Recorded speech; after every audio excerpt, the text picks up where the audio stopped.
Hey, folks, good morning and welcome to another episode of Steelers Morning Rush. I'm Alan Saunders. It is Monday, June 23rd.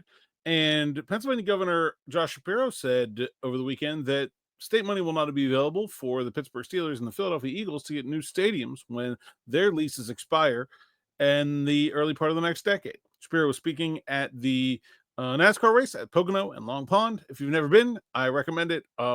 I think it's a really cool track. It's triangle, all the rest of the NASCAR tracks are different shapes. And I think it's cool that we have NASCAR track in Pennsylvania. So yeah, if you get the opportunity, go see race Pocono. But he basically said, look, this is not a priority for us right now. We think we have good facilities in the state. We want to keep the Eagles and the Steelers here, but said he's worried about budget shortfalls because of federal cuts, and that this basically is not a priority right now. Shapiro is governor through 2027. The Steelers' lease ends in 2030, so you can do the math and figure out that you're not going to decide to build a stadium for 2030 in 2028.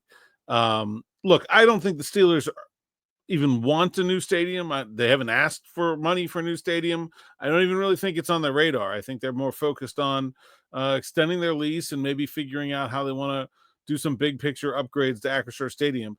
I'm not even sure the Steelers have like a long-term vision about replacing Acrisure Stadium. I think it's a place they're pretty comfortable playing for a very long time. The Eagles seem to be a little less sure. Jeffrey Lurie said some things after they won the Super Bowl about eventually replacing Lincoln Financial Field. Of course, they have a lot easier time of it because they're just a sea of parking lots there in South Philly. You can build the next one right next to the current one, and it's no big deal. The Steelers would be a little bit more complicated, right? I mean, where do you put a new stadium in Allegheny County if you decide to replace Acrisure Stadium and build somewhere else? I mean, you could go out by the airport probably. You could maybe try to like go to Century 3 Mall or Hazelwood. I don't know. Like there's options. None of them are great. Look, the city of Pittsburgh is designed to funnel traffic to and from downtown. That's the only thing our roads are good at doing, and good is probably a stretch. It's the only thing our roads are even adequate at doing. Putting a stadium somewhere else just is never going to make any sense. And the Rooneys and their long ties to the city and the north side specifically, I don't think would ever entertain the idea of leaving Pittsburgh. I think a significant renovations are something that's much more plausible. Something you see over the years.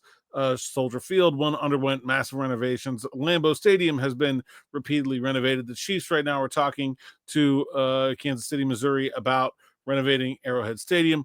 I think to me, just renovating in place over and over again makes so much more sense. The Steelers and the Pirates jointly own all the land around the stadium and have the development rights to it. Why would they want to devalue that investment by putting their properties next to an empty stadium while the Steelers are playing somewhere else? It just doesn't make any sense. I don't think this is a top button issue for anybody. And I was a little surprised that the governor actually engaged on it because I don't think anybody thought there was going to be state money available for a new stadium for the Steelers in 2030.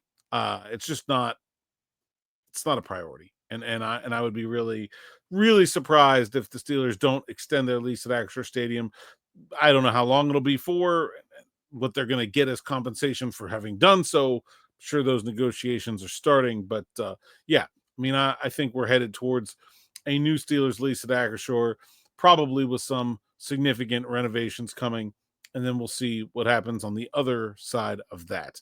All right, that's all I got for this morning. Just wanted to address that here in podcast form. Also wrote about it over at SteelersNow.com. Also, if you haven't had a chance to hear Steelers Now Plus subscriber, go check out my 90 Thoughts from Training Camp. It's 8,000 words. 90 Thoughts from OTA's minicamp. It's 8,000 words. Every single player listed. And it's well worth it. If you're not an SM Plus subscriber, get over there and do it, and then you can read it, and you get access to our subs-only live streams, ad-free reading every day at SteelersNow.com. It's definitely well worth it. All right, that's all I got for this morning. Thanks for listening. Thanks for watching. Chris Carter joining me on the Steelers Afternoon Drive. Smitty getting a well-deserved vacation. I will see you then, just about 6 o'clock. Until then, thanks for listening. Thanks for watching, and enjoy.